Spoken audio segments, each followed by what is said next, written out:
आमिर खान के बेटे जुनैद खान की फिल्म महाराज को रिलीज से पहले विवादों का सामना करना पड़ा था। हिंदू धर्म के वैष्णव संप्रदाय पुष्टि मार्ग के कुछ सदस्यों ने नेटफ्लिक्स पर इसकी रिलीज के खिलाफ गुजरात हाई कोर्ट में याचिका दायर की थी। याचिका में कहा गया कि फिल्म में भगवान कृष्ण के खिलाफ निंदनीय बातें हैं और इससे हिंदू भावनाओं को ठेस पहुंचेगी। हिचकी रिलीज़ हो गई थी, डन वेरी वेल।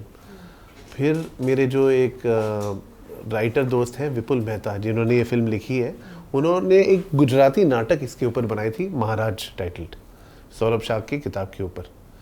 तो उसके ऊपर फिर हमने किताब के राइट्स ली और विपुल को बोला, कन्विंस किया कि मुझे ये फिल्म बनाने दे। फिर ये फिल्म बनी, लिखी गई। एक और दिग्गज स्टेज प्ले राइट है स्नेहा देसाई, उनको भी साथ में ले आया गया।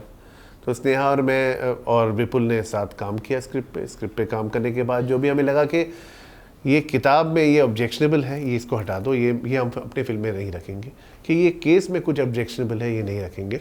तो पहली स्क्रिप्ट बनी थी कुछ 160 पेज की, बहुत लंबी बनी थी क्योंकि इसमें मटेरियल बहुत है। और फिर धीरे धीरे कट के एक पॉइंट पे आ गई। पर इस तरह से स्क्रिप्ट बनी, फिर आदि को सुनाई, आदित्य चोपड़ा को, उनको अच्छी लगी और उन्होंने बोला भाई ये तुम ये बनाओ। तो सबसे बड़ा, उनसे बड़ा है ही नहीं कोई। आपके राइटर अगर अच्छे नहीं है, आपकी रिटन वर्ड अगर अच्छी नहीं है, आप क्या ही उसको नेक्स्ट लेवल पे ले जाओगे। तो राइटिंग फाउंडेशन है और एडिटिंग फाउंडेशन है। आपकी एडिटर जो मेरी श्वेता वेंकट मैथ्यू है, मेरी एडिटर, और मेरे राइटर्स, वो पिलर्स हैं फिल्म के।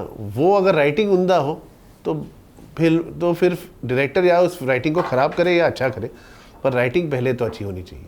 इवन अगर बात करें स्टोरी की, कॉन्सेप्ट की, आपकी जो प्रीवियस मूवी थी वी आर फैमिली हो या फिर हिचकी हो, काफ़ी अलग कॉन्सेप्ट था उसका, लेकिन इसका कॉन्सेप्ट अलग था जी, क्योंकि ये इस जनरेशन का है नहीं, ये प्रीवियस जनरेशन का है। इसका लैंग्वेज काफ़ी अलग है, इसका मतलब सेट भी काफ़ी अलग है। तो क्या कुछ आपको चैलेंजिंग लगा ये बनाने में? इसमें तो हर मुद्दा एक चैलेंज ही था, क्योंकि आपको 1862 की रिसर्च करनी है, वो रिसर्च सही करनी है। आप हवेली दिखा रहे हो, वो हवेली सही दिखनी चाहिए। आप वो पीरियड दिखा रहे हो, आप बॉम्बे के रियल लोकेशंस दिखा रहे हो कि बॉम्बे हार्बर उस वक्त क्या था। आप जब ये कोर्ट रूम देख रहे हो एंड में, ये कोर्ट रूम का एक मॉक कोर्ट रूम है बॉम्बे में, आप देख सकते हो, यही कोर्ट रूम अवेलेबल है बॉम्बे में। आप म्यूजियम जाके, उस म्यूजियम पे जाके देख सकते हो, एक म्यूजियम है बाकायदा है। तो वही का वही सेट बनाना, तो इसमें बहुत मेहनत गई है। कॉस्ट्यूम डिज़ाइनर्स, मेकअप वाले, आर्ट डायरेक्टर, कैमरामैन, क्योंकि उस वक्त बिजली नहीं थी तो फायर से लाइट होता था। ये सब सोच कर के साउंड डिज़ाइन, हर चीज़ में बहुत मेहनत की गई है और फिर जाके ये फिल्म बनी। आपने करसन दास की फेस देखी है? नहीं। तो इंटरनेट पे अगर आप करसन दास मुलजी की फेस देखें, एक बहुत ही साधारण से इंसान थे, कोई फिल्मी इंसान नहीं थे जो। और मैं जुनैद को कुछ दिनों पहले, जब ये कास्टिंग के पहले कुछ महीनों पहले जानता था। उनकी एक ऑडिशन भी देखी थी मैंने, एक फ़िल्म के लिए उन्होंने की थी। तो मैंने आदि को कहा कि यार हिचकी तो हिट हो गई है और इस फिल्म के लिए, क्योंकि हीरो का रोल है, इसके लिए स्टार आ जाएगा, हमें न्यू कमर चाहिए, क्योंकि वो जो रॉ अल्हड़पना है 23 साल के इंसान में, वो जुनैद में है, असलियत में है।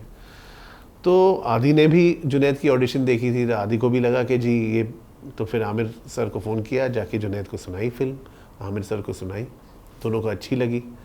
और जुनैद ने बहुत मेहनत की है, मैं I am very proud of him, क्योंकि उसने 1 साल लगन से इस फिल्म पे वर्कशॉप्स की हैं हमारी राइटर स्नेहा के साथ और मेरे साथ, और बहुत लगन से काम किया है और आज उसको सराहा जा रहा है। तो इससे बड़ी बात क्या ही हो सकती है। किया ही नहीं, कम ही नहीं किया, नहीं हुआ ही नहीं था जी। एक पोस्टर था, नहीं रीज़न था क्योंकि हम रीज़न था क्योंकि पोस्टर के बाद ही बवाल मचना शुरू हो गया था ना। लोग पोस्टर के बाद, जैसे ही पोस्टर आया, उन्होंने अपनी कहानी बनानी शुरू कर दी कि ये फिल्म क्या हो सकती है, किस हद तक जा सकती है। किसी ने फिल्म देखी नहीं, किसी ने फिल्म देखने की कोशिश भी नहीं की, बोला कि ये फिल्म ऐसी ही है। तो जब आप पे जजमेंट चलाया जाए कि भाई ये फिल्म ऐसे ही है एक पोस्टर के बिना पे, तो आप कर ही क्या सकते हो? आप अपनी सफाई दे नहीं सकते जब तक लोग फिल्म ना देखें। तो मैं शुक्रगुजार हूँ जुडिशरी का कि जज ने फिल्म देखी और जितने भी मुद्दे थे उन्होंने देखा कि ये नॉन ऑफेंसिव है, किसी भी सेंटिमेंट को हर्ट नहीं करता, क्योंकि as film makers we are not here to hurt sentiments. हम करसन दास मूल जी की कहानी कहने आए थे, तो उनको अच्छी लगी, वो शुक्रगुजार हूँ, और अब लोगों को अच्छी लगी है। आज जब हम बात कर रहे हैं ग्लोबली ये नंबर 2 है। ग्लोबली जब आप दुनिया भर में नंबर 2 हो जाते हो, आप इंडिया में तो नंबर 1 1.5 हफ्ते से हो ही, बट ग्लोबली जब आप नंबर 2 हो जाते हो तो it's a vote of PAT on your back for the full team कि जी आपने कुछ सही किया है, इसलिए जाके ये लोगों तक पहुंच रही है। इवन इस बार सोच तो नहीं थी कि महाराज में OTT से डेब्यू होगा, ये 3 साल पहले बन गई थी, पर ये आई थिंक फिल्म मेकर्स नहीं, मेरे प्रोड्यूसर्स की एक कॉल थी, क्योंकि 2 साल बीच में कोविड आ गया, तो उनको लगा कि ये सही जगह है OTT प्लेटफॉर्म पे रिलीज़ करने की, और प्लेटफॉर्म को भी अच्छी लगी फिल्म। तो अब एक ऐसी प्लेटफॉर्म है जहाँ पे 270 मिलियन सब्सक्राइबर्स हैं, तो अभी तो सिर्फ 5.5 मिलियन ने देखी है, काफ़ी लोग बाकी हैं देखने को, तो वो सब देखे तो मज़ा आए। काफ़ी चेंज हो गया है ना, आपकी एपेटाइट फॉर फिल्म, कुछ तरह की फिल्में सिर्फ OTT पे जाती हैं, कुछ तरह की फिल्में सिर्फ थिएटर्स पे आती हैं। अब हर तरह की फिल्म थिएटर पे नहीं बन सकती, तो वो तो एक एपेटाइट काफ़ी चेंज हुआ है, और वो तो हमें मानना चाहिए।